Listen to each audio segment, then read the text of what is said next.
விவசாய பெருமக்கள் அனைவருக்கும் வணக்கம்.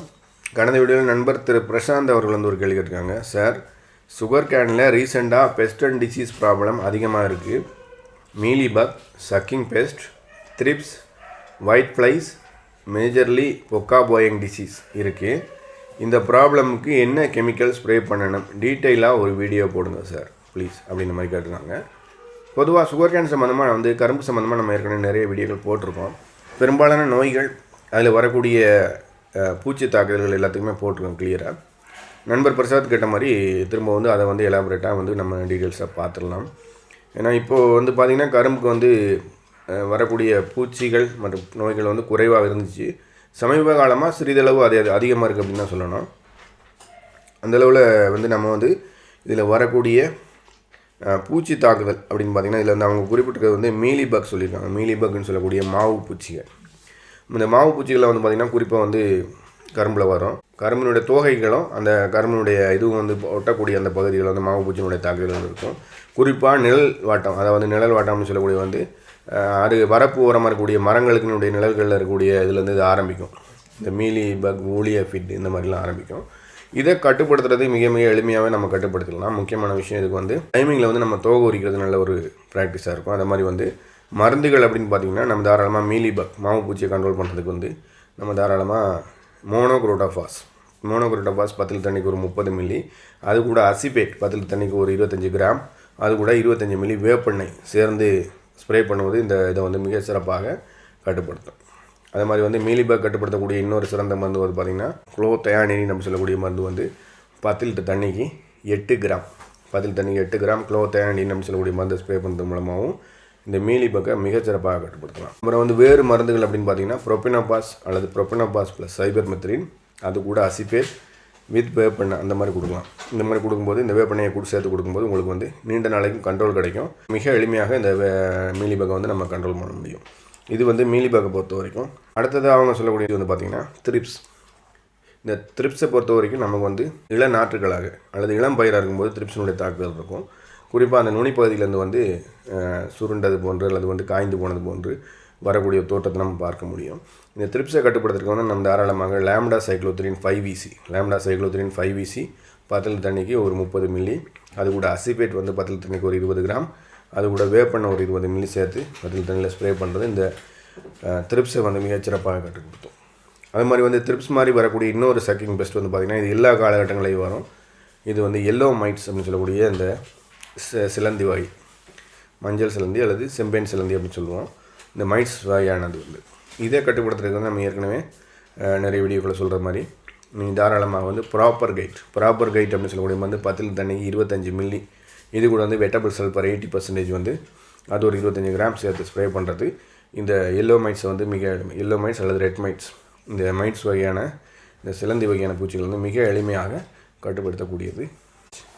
அல்லது ஃபெனாசா குயின் அப்படின்னு சொல்லக்கூடிய மருந்து ஒரு 20 25 மில்லி, அது கூட வெட்டபிள் சல்ஃபர் ஒரு 25 கிராம், இதை கொடுக்குறது மூலமாக இந்த எல்லோ மைட்ஸையும் நம்ம மிகச்சிறப்பாக கட்டுப்படுத்த முடியும். அப்புறம் பார்த்திங்கன்னா ஒயிட் ஃப்ளைஸ் ஏற்கனவே நம்ம சொன்ன மாதிரி பார்த்திங்கன்னா இந்த மீலிபக் கொடுத்த அதே மருந்துகளை உங்களுக்கு ஒயிட் ஃப்ளைஸையும் மிகச்சிறப்பாக கட்டுப்படுத்தும். நீங்கள் மோனோக்ரோட்டோஃபாஸ் 10 லிட்டர் தண்ணிக்கு ஒரு 30 மில்லி, அல்லது ப்ரோபினோபாஸ் 10 லிட்டர் தண்ணிக்கு ஒரு 25 மில்லி, இது கூட அசிபேட் ஒரு 25 கிராம், அது கூட வேப்பெண்ணெய் கரைசல் ஒரு வேப்பெண்ணெய் ஒரு 10 லிட்டர் தண்ணிக்கு ஒரு 25 மில்லி அப்படின்ற வகையில் 3ஐயும் கலந்து ஸ்ப்ரே பண்ணும்போது மிகச்சிறப்பாக இது கட்டுப்படுத்தும். அது மாதிரி பார்த்திங்கன்னா இந்த மாதிரி கொடுக்கும்போது நம்ம இது கூட டெபுகோனசோல் ப்ளஸ் சல்பர் பார்த்திங்கன்னா ஒரு ஏக்கருக்கு 250 500 கிராம் வரைக்கும் நம்ம ஸ்ப்ரே பண்ணலாம். இதன் மூலமாக இந்த பூச்சிகளும் சார்வஞ்சக்கூடிய பூச்சிகளும் கட்டுப்படும். அது மாதிரி அந்த பயிர்கள் உள்ள நோய்களும், அதாவது கரும்பில் உள்ள நோய்களும் மிக எளிமையாக கட்டுப்படக்கூடிய ஒரு வாய்ப்புகள் இருக்கும். இதை கொடுக்கலாம். அதுக்கடுத்து பார்த்தீங்கன்னா பொக்கா போயிங் டிசீஸ். சமீப காலமாக வெளிநாட்டிலேருந்து கரும்பை அதிகமாக பாதிக்கக்கூடிய ஒரு நோய் இந்த பொக்கா போயிங் டிசீஸ் அப்படின்னு சொல்லக்கூடிய இதனுடைய அறிகுறி பார்த்திங்கன்னா கரும்பினுடைய நுனிப்பகுதியில் ஒரு மாதிரி மால் ஃபார்மேஷன், அதாவது இயற்கைக்கான தோற்றம், நம்ம கரும்பு நார்மலாக வளர்ந்து வரதே மாறி போய் ஒரு குழஞ்ச மாதிரி அல்லது வளைஞ்ச மாதிரி அந்த மாதிரி இருக்கும். இதை பார்த்தாலும் நம்ம தெரிஞ்சுக்கலாம். இது பொக்கா போயிங் டிசீஸ் அப்படின்றது இது இதை கட்டுப்படுத்துறதுக்கான மருந்துகளும் நிறைய இருக்குது. நிறைய பார்த்திங்கன்னா இது நம்ம ஒரு 3 டைமாவது மருந்து ஸ்ப்ரே பண்ணுற மாதிரி வரும். முதலாவது மருந்தாக நம்ம ப்ராபிகோனசோல் வந்து 10 லிட்டர் தண்ணிக்கு ஒரு 25 மில்லி அது அல்லது ஏக்கருக்கு 250 மில்லி ஒரு 100 லிட்டர் தண்ணியில் கலந்து ஸ்ப்ரே பண்ணலாம். அப்படி பண்ணும்போது நீங்கள் அது கூட வந்து ஏதாவது ஒரு பூச்சி மருந்து உதாரணமாக இமிடாக்ளோபிரிட் ஒரு 100 மில்லி அல்லது 150 மில்லி அல்லது டெபுகோனசோல் ப்ளஸ் சல்பர் அதையும் சேர்த்து நம்ம ஸ்ப்ரே பண்ணலாம்.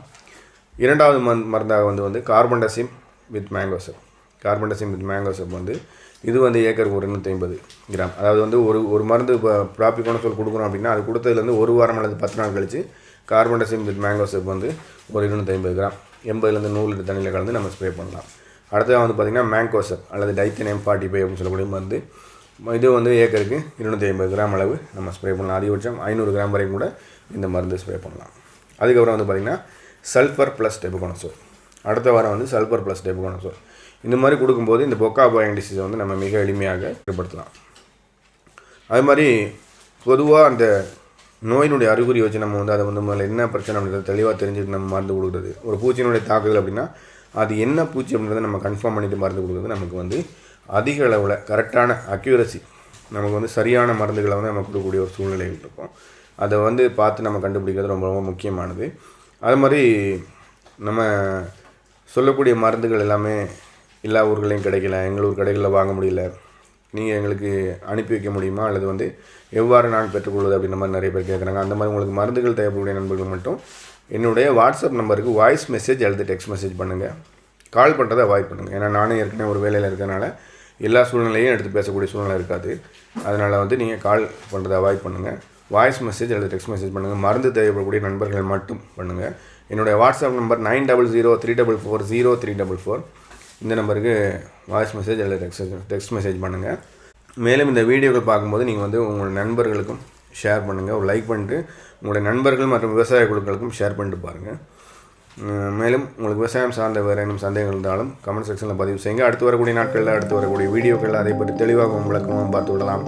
மீண்டும் ஒரு புதிய வீடியோவுடன் உங்களை சந்திக்கும் வரை உங்களிடமிருந்து விடைபெறுவது உங்கள் நண்பன் ஷியாம். நன்றி, வணக்கம்.